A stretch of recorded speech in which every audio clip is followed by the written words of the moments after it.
कि विस्तृत तौर पे सारी बातें बताएं। मैं 3 बातें बताना चाहूँगा।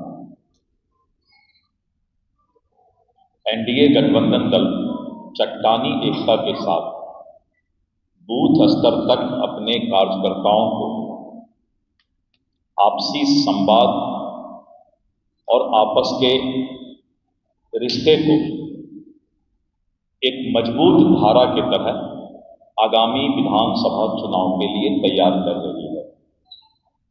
और आपने देखा कि जो जिला स्तरीय सम्मेलन हमारा जनवरी फरवरी महीने में हुआ था और पूरा एनडीए के 5 दल के कार्यकर्ता ने अपनी चट्टानी एकता दिखाई।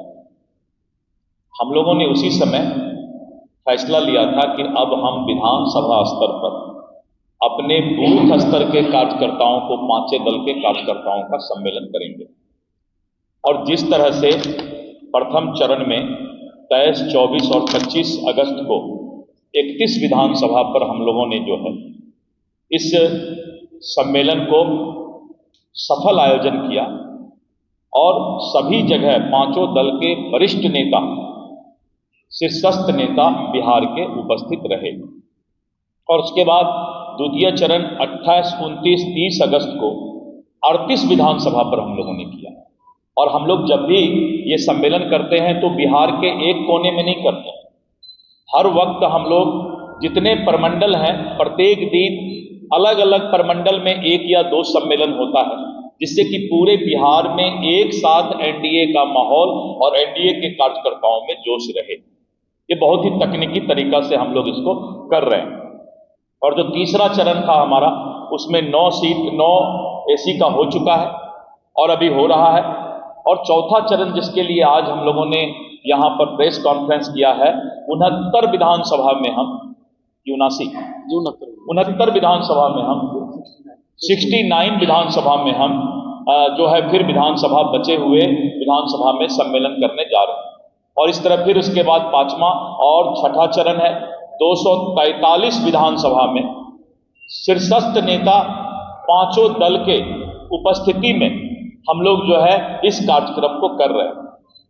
रोड शो कर देना, यात्रा कर लेना और रोड पर भीड़ दिखा देना बहुत आसान होता है, लेकिन बूथ स्तर से कार्यकर्ताओं को एक साथ बैठा करके सम्मेलन करना राजनीति का जो है और ये संगठन का सबसे बड़ा आधार होता है। क्योंकि जो हमारे बूथ स्तर के कार्यकर्ता हैं वही संगठन को गांव-गांव तक मजबूत करने का काम करते हैं। और इसी तरह एनडीए के हमारे 5 घटक दल दिन रात मेहनत कर रहे हैं। और स्पष्ट संकेत है कि एक तरफ माननीय मुख्यमंत्री महोदय और माननीय प्रधानमंत्री महोदय, आप देख रहे होंगे कि प्रगति यात्रा में उन्होंने जो भी घोषणा किया, पहला बार पूरे देश के इतिहास में है कि जब कोई मुख्यमंत्री या सरकार घोषणा करती है कोई चीज और 1 महीना के अंदर उसका शिलान्यास या काम शुरू हो जाए कैबिनेट से अप्रूवल लेकर के, ये अद्भुत है।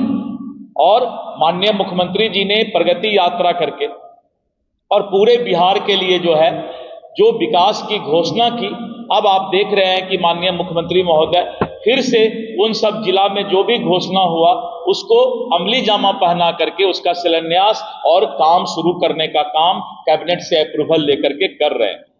सरकार बिहार के विकास के लिए एक इतिहास का लकीर खींचने का काम किया और यही कारण है कि विपक्ष को बार बार 6 महीना से हम लोग चुनौती दे रहे हैं कि सरकार किस चीज के लिए बनती है, विकास के लिए, मूलभूत सुविधा के लिए।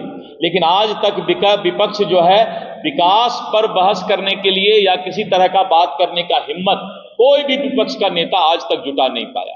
तो एक काम से तो वो लोग मंच से भाग चुका है, विकास पर वो अब जो है बिहार के विकास पर उसकी हिम्मत नहीं है कि कोई बात का चर्चा करे। तो भ्रमजाल फैलाना, विभिन्न तरह का बातों से लोगों को भटकाना और इस तरह करके जो है माहौल को सिर्फ बिगाड़ने का काम अब विपक्ष कर रहा है।